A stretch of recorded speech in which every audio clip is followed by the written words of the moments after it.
Rocky's jaws closed around the baby's blanket. Jessica watched in horror as her pit bull backed away from the crib, the infant cradled in his paws, barking with a ferocity she'd never heard before. Her heart stopped. Her hands went numb. She lunged forward, screaming, ready to tear her son from the dog's grip. But Rocky wasn't attacking. He was pulling Mason away from the wall, away from the thin trail of smoke curling from behind the crib, away from the electrical outlet that was seconds from igniting the entire nursery. What Jessica discovered in that moment was so shocking it would haunt her for the rest of her life, and she'd spend every day grateful she was given the chance to be haunted at all. Before watching, don't forget to like, share, and subscribe so you never miss another heart-gripping story like this one. 3 months earlier, Jessica Hartwell had brought her newborn son Liam home to their modest 2-bedroom house in suburban Connecticut. Her husband Mark worked double shifts at the hospital, leaving Jessica alone most nights with a colicky baby who refused to sleep more than 40 minutes at a stretch. The exhaustion had carved hollows beneath her eyes. Her hands trembled when she poured coffee. She'd put the milk in the cupboard twice that week. But it wasn't just the sleeplessness that was destroying her. It was Brutus, her loyal pit bull, the dog Mark's father had left them before he passed, had become a nightmare. For 8 years, Brutus had been gentle, obedient, the kind of dog who let neighborhood kids climb on his back. Now he was obsessed with the nursery. He stood guard outside Liam's door at all hours. When Jessica approached the crib, Brutus would position himself between her and the baby, his body rigid, eyes locked on something she couldn't see. "Brutus, move!" Jessica snapped one Tuesday morning, her voice raw from another sleepless night. The dog didn't budge. His massive head swiveled toward the wall behind the crib, then back to her, a low whine building in his throat. "I don't have time for this." She tried to push past him. Brutus planted his paws wider, blocking her path entirely.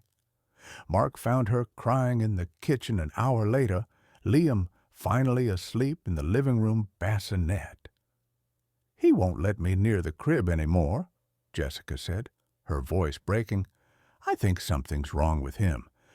Since Liam came home, he's been acting aggressive, possessive."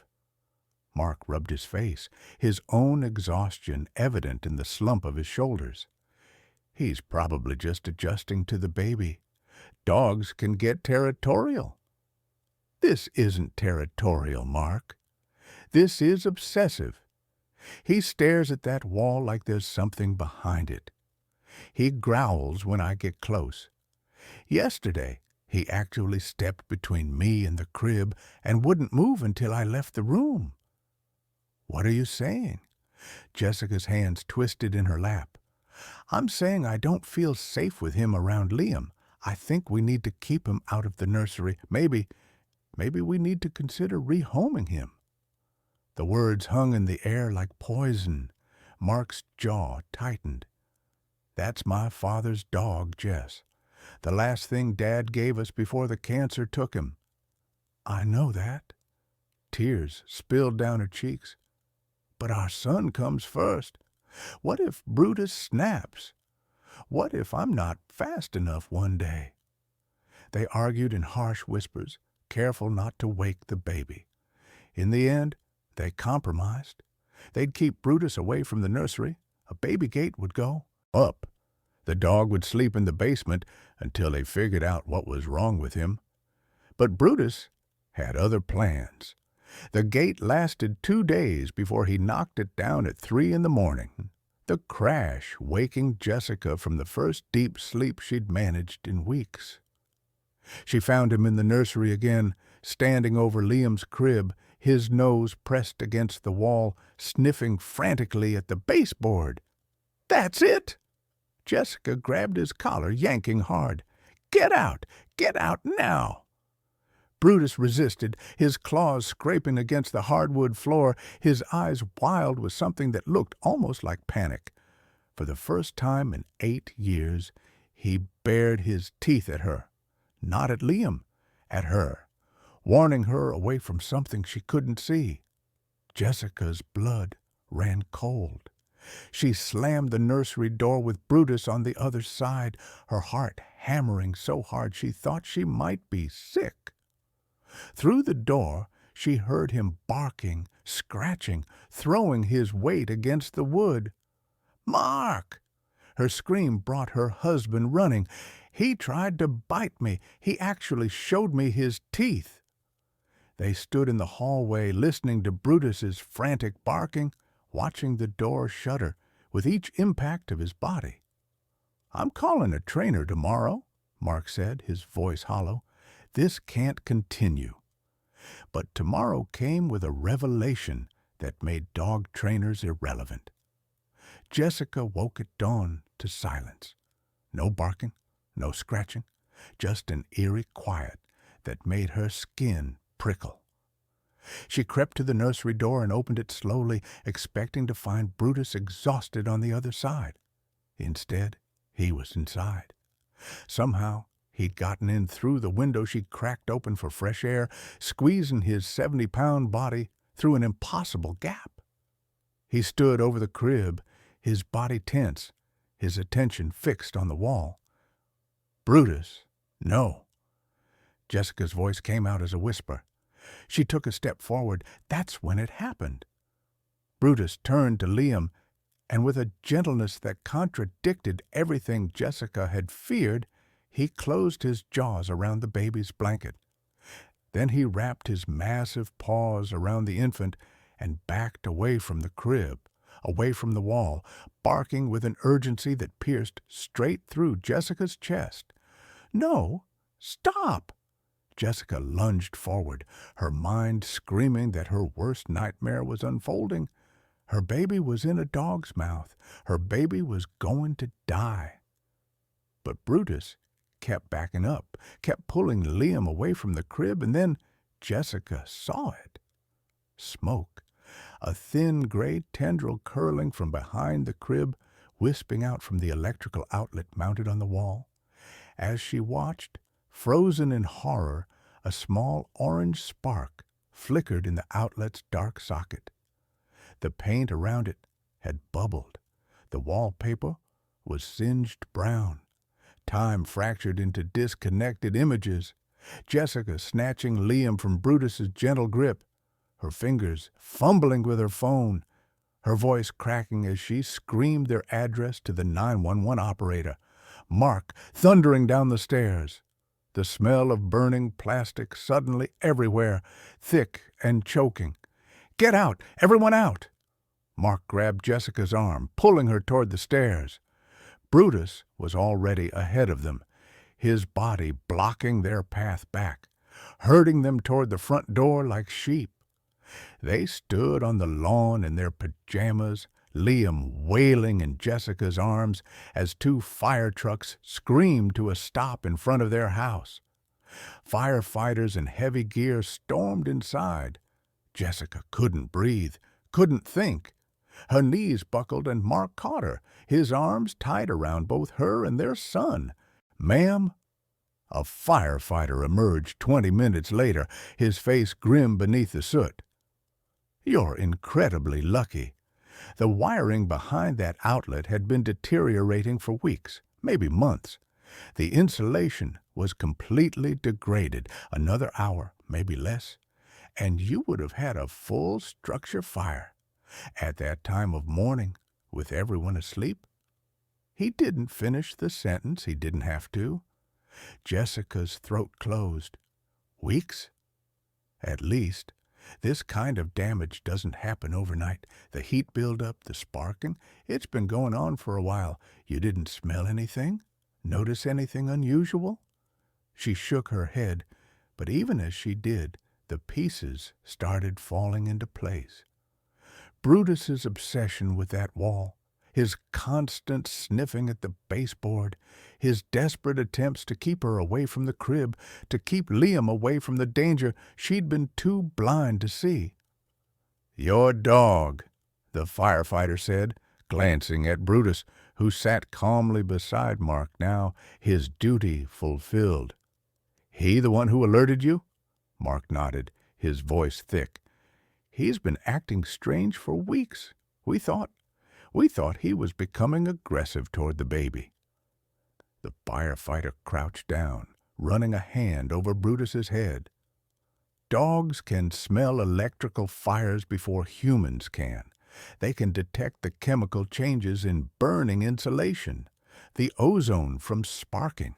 Some dogs, the really smart ones, they know when something's wrong long before we do. This guy saved your family's lives. No question about it." Jessica couldn't speak. Her vision blurred with tears that had nothing to do with the smoke still drifting from their house. She called him aggressive. She'd wanted to rehome him. She'd yanked his collar, slammed doors in his face, screamed at him for trying to protect her son. The firefighters cleared the scene 2 hours later. The outlet had been disconnected, the damaged wiring exposed and neutralized. They'd need an electrician to repair it properly, but the immediate danger had passed. The house was safe to enter. Jessica walked straight to the nursery. The crib had been pulled away from the wall, revealing the blackened outlet, the scorched wallpaper, the evidence of disaster narrowly avoided. She sank to her knees on the floor where Brutus had stood guard for weeks, and she wept. She felt him before she saw him. His massive head pressed against her shoulder, his warm breath on her neck. She turned and buried her face in his fur, her arms wrapping around him, holding him the way she should have been holding him all along. "I'm so sorry," she whispered. "I'm so sorry. You were trying to tell me. You were trying to save him, and I thought you wanted to hurt him. I'm sorry, Brutus. I'm sorry." The dog's tail wagged slowly, forgiving her before she'd even finished apologizing. He licked her face, then padded over to where Mark stood in the doorway with Liam. Brutus sat beside them, his body relaxed for the first time in weeks, and placed one paw gently on Mark's foot. Standing guard, still protecting, always protecting. That night, they moved Liam's crib to their bedroom while the nursery was repaired. Brutus slept beside it, his head resting on his paws, his eyes occasionally opening to check that everyone was safe. Jessica lay awake watching him, understanding now what she'd been too exhausted and frightened to see before. The neighbors came by over the following days, bringing casseroles and questions. Word had spread about the fire that almost was, about the dog who'd saved a family from burning in their sleep. Mrs. Chin, from next. Dosker, who'd once crossed the street when she saw Brutus coming, now stopped to pet him every morning. The Johnsons brought their kids over to thank him, their daughter presenting him with a new collar that read "Hero" on the tag. Mark's mother called from Florida, crying. "That dog has your father's spirit in him," she said. "He's still watching over you. Both of them are." Maybe she was right. Maybe there was something more than instinct at work. Or maybe Brutus was simply what he'd always been. Loyal, protective, and far more perceptive than the humans who loved him. Jessica never forgot the sight of Brutus backing away from that wall, her son cradled in his jaws, smoke curling into the air where Liam had been sleeping seconds before. She never forgot the shame of her own blindness, the way she'd mistaken protection for aggression, devotion for danger. Every night after, she whispered the same words into Brutus's fur. "Thank you. Thank you for not giving up on us. Sometimes the line between life and loss is guarded not by locks or alarms or smoke detectors, but by instinct we've forgotten how to trust. What we fear often protects us from what we cannot see. Danger doesn't always announce itself with flames and sirens. Sometimes it hides behind walls, building slowly, waiting for the perfect moment to strike. And sometimes salvation comes on four paws, with teeth we mistake for weapons and persistence we mistake for aggression. Brutus knew what Jessica couldn't see, sensed what technology couldn't detect, and refused to stop trying even when the ones he loved pushed him away. That's not just loyalty. That's love in its purest, most unshakable form. If this story opened your eyes to the heroes hiding in plain sight, don't forget to like this video, comment your thoughts, and subscribe for more powerful stories that remind us why we should never judge what we don't fully understand. Share it with friends and family who need to hear this message, because sometimes the things that scare us most are fighting hardest to save us.